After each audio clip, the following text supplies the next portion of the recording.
कमला की कहानी, एक ऐसी कहानी जो आज भी हमें डराती है। पर क्यों? आखिर क्या है इस कहानी में जो इसे इतना असरदार बना देता है?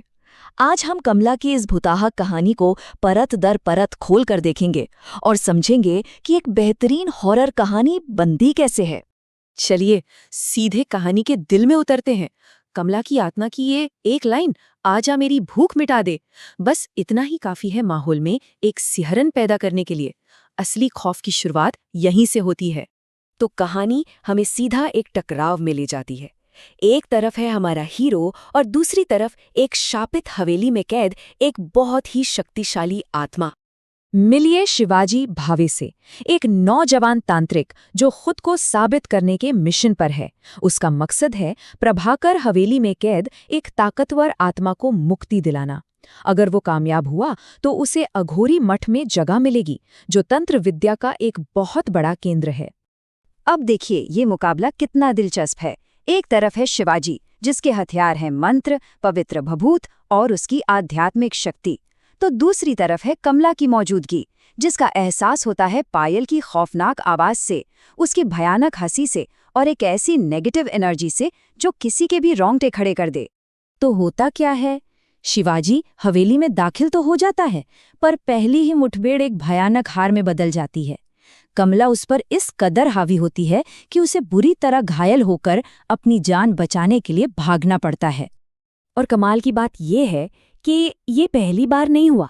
ये शिवाजी की तीसरी नाकामी थी। किसी कहानी में हीरो का बार बार हारना ये दाव को बहुत ऊंचा कर देता है। इससे उसकी लाचारी और बेबसी हमें महसूस होने लगती है। तो जब ताकत फेल हो जाए तो एक हारा हुआ हीरो क्या करता है? वो ज्ञान की तलाश करता है। और यहीं से कहानी एक नया मोड़ लेती है, जहां लड़ाई ताकत से नहीं बल्कि समझ से लड़ी जानी है। घायल शिवाजी अपने गुरु के पास पहुंचता है और यहीं पर उसे कहानी की सबसे बड़ी सीख मिलती है। गुरु कहते हैं, किसी भी प्रेत आत्मा से लड़ने के लिए सबसे पहले उसके विषय में पूरी जानकारी होना अति आवश्यक है। ये सिर्फ एक सलाह नहीं, ये जीत का नक्शा है। और बस इसी एक सलाह के साथ कहानी का रुख पूरी तरह बदल जाता है। अब हम जा रहे हैं उस प्रेत आत्मा के अतीत में, ये जानने कि ये राक्षस हमेशा से एक राक्षस नहीं था। उसके इस खौफ के पीछे एक इंसानी कहानी छिपी है। तो कौन थी कमला? वो प्रभाकर हवेली में एक नौकरानी थी। उसे हवेली के मालिक जमींदार के बेटे किशोर चंद्र से प्यार हो गया था। एक ऐसा प्यार जिसे दुनिया कभी मंजूर नहीं करती। अब जरा इस दर्दनाक कहानी को सुनिए। साल 1945 कमला और किशोर का प्यार परवान चढ़ता है। लेकिन जब जमींदार जयचंद्र को इस रिश्ते का पता चलता है तो वो गर्भवती कमला को मौत की सजा सुना देता है। कमला की आखिरी इच्छा थी कि उसे दुल्हन के जोड़े में मारा जाए, और ऐसा ही हुआ, जबकि किशोर खामोश खड़ा देखता रहा। मरते मरते कमला ने कसम खाई कि वो बदला लेने जरूर लौटेगी, और वो लौटी। उसकी आत्मा ने किशोर की नई पत्नी सरस्वती के शरीर पर कब्जा कर लिया, और फिर उसी शरीर से उसने किशोर और उसके पूरे परिवार को बेरहमी से मार डाला। तो ये है कहानी का सबसे बड़ा ट्विस्ट।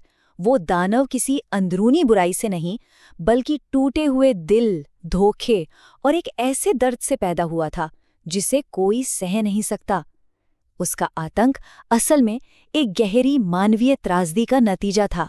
तो अब शिवाजी के पास सिर्फ ताकत नहीं बल्कि ज्ञान भी है, एक ऐसा हथियार जो शायद कमला को हरा सकता है। अब उसे लड़ना नहीं बल्कि कमला के दर्द को समझना है। गुरु उसे एक और राज की बात बताते हैं कि उससे पहले भी कुछ तांत्रिकों ने कमला को मुक्ति दिलाने की कोशिश की थी। उन्होंने एक हवन रखा, पर कमला ने उन सबको मार डाला। लेकिन वो पवित्र हवन कुंड आज भी जल रहा है, और अनुष्ठान का सामान उसी हवेली में कहीं छिपा है। तो अब प्लान बिल्कुल साफ है। 3 स्टेप्स का प्लान। पहला, हवेली के अंदर कमला द्वारा छिपाई गई उन पवित्र चीजों को ढूंढो। दूसरा, आंगन में उस जलते हुए हवन कुंड तक पहुंचो। और तीसरा और सबसे मुश्किल, उन चीजों को पवित्र अग्नि में अर्पण करके अनुष्ठान को पूरा करो। और अब शिवाजी वापस उसी हवेली में है, पर इस बार वो डरा हुआ नौजवान नहीं, बल्कि एक मकसद और एक प्लान के साथ आया है। ये आखिरी और निर्णायक मुकाबला होने वाला है। तो उसे ढूंढना क्या है? कोई मामूली चीजें नहीं, एक पुरानी हनुमान चालीसा, गंगा जल की एक शीशी और हवन की कुछ और जरूरी सामग्री। ये सिर्फ एक लड़ाई नहीं, ये वक्त के खिलाफ एक जानलेवा दौड़ है। शिवाजी हवेली के अंधेरे में एक एक चीज खोज रहा है, पर वो अकेला नहीं है। कमला की परछाई उसके पीछे है। अब शिकारी ही शिकार बन चुका है और हर कदम पर मौत का साया है। और फिर कमला हमला करती है। एक कुर्सी हवा में उड़ती हुई सीधा शिवाजी को लगती है। वो फिर घायल है, पर इस बार वो रुकता नहीं है। दर्द के बावजूद वो अपने मिशन पर आगे बढ़ता रहता है। आखिरकार उसे सब कुछ मिल जाता है।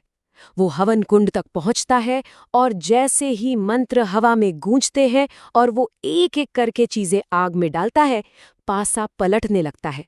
कमला की ताकत कमजोर पड़ने लगती है। आग की लपटों में घिरकर कमला का अंत होने लगता है, पर जाने से पहले उसकी आखिरी चीख हवेली में गूंजती है, पर मैं लौट आऊंगी, कमला लौट आएगी रे। जीत तो हुई, पर एक ऐसी चेतावनी के साथ जो पीछा नहीं छोड़ती। तो शिवाजी जीत गया, कमला को मुक्ति मिल गई, मिशन पूरा हुआ। पर इस कहानी का असली मतलब क्या है? हमें इससे आखिर क्या सबक मिलता है? कहानी का सार यही है कि ये जीत सिर्फ मंत्रों या तंत्र विद्या की नहीं थी। असली जीत थी हमदर्दी की, उस समझ की जो किसी के दर्द को जानने से मिलती है। शिवाजी सिर्फ इसलिए जीत पाया क्योंकि उसने कमला से लड़ने की जगह उसे समझने की कोशिश की। और आखिर में कहानी हमें एक सवाल के साथ छोड़ जाती है। क्या कमला की आत्मा को सच में शांति मिली, या उसकी वो आखिरी धमकी आज भी उस वीरान प्रभाकर निवास के खंडरों में जिंदा है?